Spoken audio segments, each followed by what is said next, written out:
دکتر، کدوم یکی از آزمایش‌ها برای تشخیص جنسیت و سلامت جنین دقیق تره؟ شماره 5 سونوگرافی NT که بین هفته 11 تا 14 بارداری انجام میشه. همچنین جنسیت رو به صورت غیر دقیق نشون میده و برای بررسی اختلالات کروموزومی هم دقت کمتری داره، اما بلافاصله بعد از انجام سونو جوابش حاضره.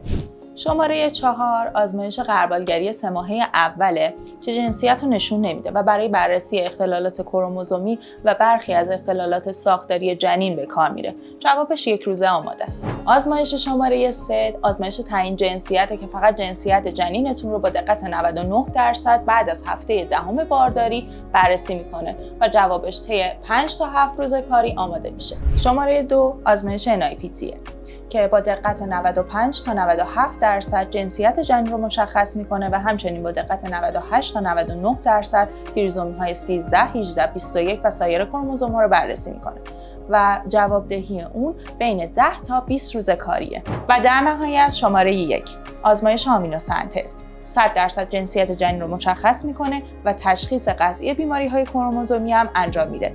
پروسه جوابدهیش به صورت 2 هفته کاریه.